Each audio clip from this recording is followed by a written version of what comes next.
Today I'm going to walk you through cleaning up your project, doing a little bit of audio editing, and preparing to export. All right, follow along. All right, on my project, you will see that I have been copying everything, making cuts on interview. I've been making cuts on the interview and then making my selections, copying them, and then pasting them over here in my draft sequence, right? So I'm toggling between these two items on my timeline. Then when I like footage, I double click on it over here and I can scroll through to find the piece that I want. Usually I always am using the space bar, and I'm just going to put an I at the beginning, and then I'm going to put an O, and then I'm just going to drag down with this little thing right here, drag video only onto my timeline, which is going to be awesome.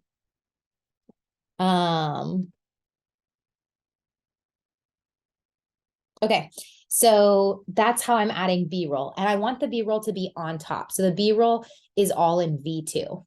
And remember, we're trying to hide these cuts where the cuts of the interview come together. We want to use our B-roll to cover those so that we don't see any jump cuts. Okay, so things to remember. If you hover at the end of a clip, you will get this red bracket. You can pull that out, which will be really helpful, or you can pull it in so you can edit your footage like that by dragging it in and out. You also have the capability of, if you want to select just the audio or just the video, but the items are linked, you can hold down Option, which allows you to select just one section of it. So that might be like over here, I accidentally brought audio. I might be able to Option and then delete the audio. But if I want to undo, I'm going to do Command Z, which is going to allow me to come back. Great. And remember, you're going to try to build sequences. So let me move over here. This is a wide shot. And then a medium shot. And then a tight shot. So ideally, you're going to have wide, medium, tights. All right. We already did this in class, so mine is okay.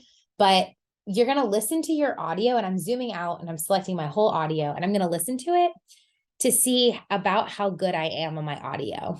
So for this one, I already did this. So I already boosted it. But if it's here, I was about -10. My audio levels are around -10. So I selected all my audio and pressed G and then added 10 decibels. And then I just listened to it to make sure it sounded good. And it looked like it boosted my audio, which is really, really helpful. And I'd be listening to this on headphones. The other thing we're going to do before you leave is we're going to select everything and do Command Shift D, which is going to add crossfades onto my audio. And I'm going to pull them in so that the person isn't talking. And then in between, the crossfades are going to be really, really, really little. Like this.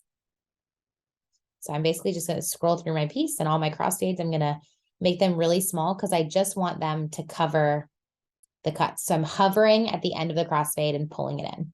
And if you want this to be bigger, remember, you can just pull these to make them much bigger. Cool. So once you feel good to go, you want to just make sure that the time that the end of your video, 1 minute and 6 seconds, matches this 1 minute 7 seconds. It's so that there's not something on your timeline. Because if you accidentally have something like way over here on your timeline, even if you can't see it, your video will say that it's 2 minutes and 44 seconds long. So you'd want to go and delete whatever is actually on your timeline. That is one way to check.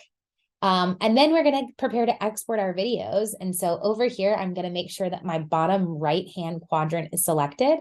And I am just going to go all the way to the top to File, Export Media. It's going to open up this window here. I see my video in the top right. I can scrub through it so I can make sure that it looks good. I see that time code. It's 1 minute and 7 seconds. I'm going to rename it Wilson homework video, whatever you want to call it. But the most important part of this, we're going to leave the preset to match source, leave the format H.264. But over here, where it says location, this is where you need to click on that blue font, go to the desktop, scroll until you find your homework folder, and then choose exports. And that is where you're going to export it. So once you have chosen where to export it, then you will press export down here, and it will take a few seconds to export. It is crucial that you choose where to export your folders. Oh, I think there's a delay, but it's crucial that you choose the location of where to export your folder, because if you don't, it's going to export it to wherever the last person exported. So it's important for you to make sure that you choose your folder and your export folder. That way you can find your piece. All right, then I'm going to come back here and I'm going to just save, file, save. And then on the desktop of my computer here, desktop, homework, exports, and there's my video. And I would encourage you to click on it, to watch it in QuickTime, to make sure that it's good to go before you pull it onto the Google Drive. But this is the file that you're going to drag and drop onto the Google Drive. All right, happy editing.